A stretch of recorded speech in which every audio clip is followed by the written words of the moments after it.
देखिए दोस्तों, अगर आप गार्डनिंग करते हैं तो आप हमेशा ट्राई करिए मेरे गार्डन में जो भी प्लांट लगा के रखे हैं, फिर चाहे वो फलों वाले हो, फूलों वाले या सब्जी वाले प्लांट हो, वो हमेशा मेरे गार्डन में हरे भरे रहे। और उसी के साथ साथ जो फूलों वाले प्लांट हैं वो तीनों मौसम में, यानी बरसात का मौसम हो, गर्मी का मौसम हो या सर्दी का मौसम हो, वो पूरी तरह से कलियों से और फूलों से भरा रहे।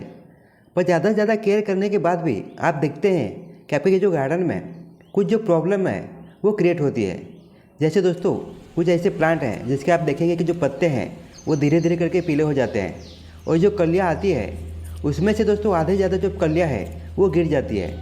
देखिए दोस्तों, जो कलियों का गिरना है उसका मेन प्रॉब्लम दोस्तों फर्टिलाइजर से आता है, या फिर दोस्तों जो बीमारियों का अटैक होता है, यानी कीड़ों का अटैक होता है, उससे भी ये प्रॉब्लम क्रिएट होती है। क्योंकि हमारा जो प्लांट है उसकी जो कलियाँ आती है वो कलियाँ दोस्तों उसकी साइज़ बड़ी करने में और कलियाँ से फ्लावर बनने में बहुत ज़्यादा मात्रा में न्यूट्रिशन की आवश्यकता होती है। और जो न्यूट्रिशन चाहिए वो दोस्तों हमारे गमले में रहता नहीं है, और इसके लिए वो प्लांट को मिल नहीं पाता है, और इसके लिए ज़्यादा मात्रा में जो कलियाँ है वो गिर जाती है। हमारे गार्डन में या फिर हमारी खेती में जो भी हम प्लांट लगाते हैं या फसल लगाते हैं, उसकी अच्छी ग्रोथ के लिए और ज़्यादा मात्रा में कलियर फ्लावर के लिए, और इसी के साथ साथ दोस्तों आप फसल लगाते हैं जो ज़्यादा मात्रा में पैदावार के लिए 17 प्रकार के न्यूट्रिशन हमारे प्लांट को आवश्यकता होती है। और अगर ये 17 प्रकार जो न्यूट्रिशन है उसकी अगर मात्रा कम ज़्यादा हो जाती है तो आपके जो प्लांट है उस पर दोस्तों प्रॉब्लम क्रिएट होती है। और जो समस्या मैंने आपको बताई है ये समस्या हमारे प्लांट में दिखाई देती है।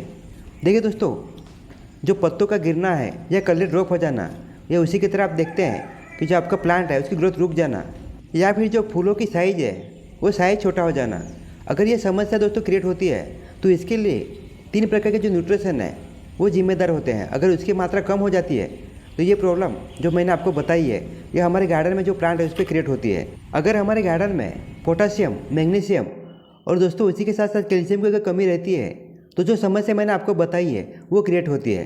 तो पोटास के लिए दोस्तों आप जो आलू के छिलके हैं या जो केले के छिलके हैं इसका लिक्विड फर्टिलाइजर बनाकर, या फिर इन्हीं 2 छिलकों को अच्छी तरह से सुखाकर इसका दोस्तों पाउडर बनाकर आप अपने गमले में इस्तेमाल कर सकते हैं, ताकि दोस्तों जो पोटासियम की कमी है वो दोस्तों दूर हो सके।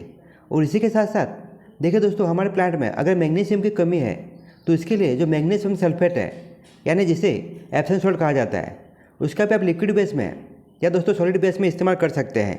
क्योंकि एप्सम सॉल्ट में बहुत ज़्यादा मात्रा में दोस्तों मैग्नीशियम सल्फेट रहता है, और इसका किस तरह से इस्तेमाल करना है उसका वीडियो भी मैंने अपलोड किया है, अगर आप चाहते हैं तो देख सकते हैं। और इसके बाद जो तीसरा दोस्तों जो हमारा न्यूट्रिशन आता है वो है कैल्शियम। कैल्शियम के लिए दोस्तों आप जो अंडे के छिलके हैं उसका भी इस्तेमाल कर सकते हैं, या फिर दोस्तों जो खाने वाला चूना है या जो लिखने वाला चौक है उसका भी इस्तेमाल कर सकते हैं। और बहुत ज़्यादा मात्रा में जो बोन मील है उसमें भी कैल्शियम पाया जाता है। पर बरसात के मौसम में मैं आपको बोन मील इस्तेमाल करने के लिए नहीं बोलूँगा, क्योंकि ये दोस्तों स्लो रिलीज फर्टिलाइजर है।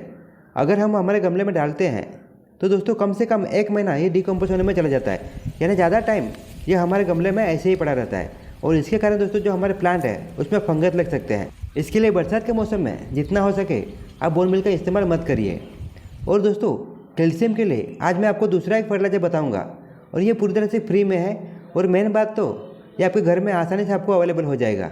और अगर आप इसे अपने गार्डन में इस्तेमाल करते हैं तो इसका रिजल्ट बहुत ही फास्ट आपको मिलेगा, और इसका जो न्यूट्रिशन है वो 2 या 3 दिन में ही हमारे प्लांट को मिलना चालू हो जाते हैं, और जो भी समस्या मैंने आपको बताई है वो समस्या पूरी तरह से ख़त्म हो जाएगी। देखिए दोस्तों, हमारे घर में जब भी दूध फटता है तो इसका जो पनीर है वो हम अलग कर लेता है, और जो लिक्विड बच जाता है यानी जो पानी बच जाता है उसे हम लोग दोस्तों फेंक देते हैं, क्योंकि वो हमारे काम का नहीं रहता है। तो अभी जो मेरे हाथ में देख रहे हैं उसी लिक्विड को मैंने ले लिया है, क्योंकि इस लिक्विड में बहुत ज़्यादा मात्रा में विटामिन, मिनरल और कैल्शियम पाया जाता है। हमारे गार्डन में जो भी समस्या मैंने आपको बताई है, अगर वो समस्या आपके गार्डन में दिख रही है तो आप इसका इस्तेमाल कर सकते हैं, ताकि जो कैल्शियम की कमी है वो दूर हो सके। पर आप देख सकते हैं जो लिक्विड हमने लिया है उसे डायरेक्ट हम यूज नहीं करेंगे, क्योंकि इसमें हम लोग कितना भी दोस्तों ट्राई करते हैं तो थोड़े बहुत जो पनीर के जो पार्ट है वो रह जाते हैं, और इससे जो हमारे प्लांट है उसमें फंगस पकड़ सकता है। और मेन बात तो अभी दोस्तों बरसात का मौसम है, इसके लिए ज़्यादा आपको ध्यान रखना होगा। तो आप देख सकते हैं इसे अच्छी तरह से हमें छान लेना है, और जो लिक्विड है उसे हमें अलग कर लेना है, और इस लिक्विड को ही हम लोग इस्तेमाल करेंगे। आप देख सकते हैं मैंने अच्छी तरह से छान कर जो लिक्विड था उसे अलग कर लिया, और इसमें हम लोग दोस्तों ये अभी देख रहे हैं ये 1 गिलास यानी दोस्तों 250 ml ये हमारा लिक्विड है, और इसमें वापस हम लोग 1.5 लीटर पानी ऐड करेंगे। अगर बाई चांस जो पानी हम लोग मिला रहे हैं उसकी मात्रा अगर कम ज़्यादा हो जाती है तो इसका कोई भी साइड इफेक्ट हमारे प्लांट पे नज़र नहीं आता है, क्योंकि ये पूरी तरह से ऑर्गेनिक है। और जो आप देख रहे हैं दोस्तों, जो हमारा अभी लिक्विड जो बना है उसमें हम दोस्तों हल्दी का यूज करेंगे, क्योंकि दोस्तों बरसात के मौसम में हमारे जो गमले की मिट्टी है वो कंटिन्यू गीली रहती है, और इसमें अगर कोई भी फर्टिलाइजर हम यूज करते हैं तो बहुत ज़्यादा मात्रा में जो फंगस है वो पकड़ सकते हैं या कीड़ों का अटैक हो सकता है। इसके लिए आप देख सकते हैं, अगर हल्दी का हम इस्तेमाल करते हैं तो हल्दी में दोस्तों ये एंटी फंगस और एंटी बैक्टीरियल का काम करता है।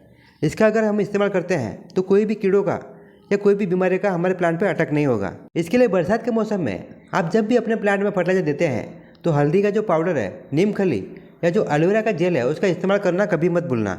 अगर आप ये तीनों में से कोई भी एक चीज़ का इस्तेमाल करते हैं तो आपके गार्डन में जो भी प्लांट है उस पर कभी भी कीड़ों का या दोस्तों फंगस का अटैक नहीं होगा, और आपके जो प्लांट है वो हेल्दी बने रहेंगे।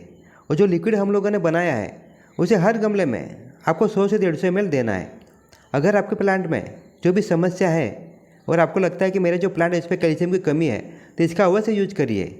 अगर इसका यूज करते हैं तो जो समस्या है वो पूरी तरह से ख़त्म हो जाएगी, और इसका जो रिजल्ट है वो बहुत ही फास्ट, यानी दोस्तों 2 या 3 दिन में आपको दिखाई देगा। तो चलिए दोस्तों, इसी के साथ अभी आपसे विदा लेता हूँ। अगर आपको वीडियो थोड़ा सा भी यूजफुल लगे तो इस वीडियो को लाइक और शेयर करना ना भूलना। तो मिलते हैं दोस्तों नेक्स्ट वीडियो में नेक्स्ट टॉपिक के साथ। तब तक के लिए धन्यवाद।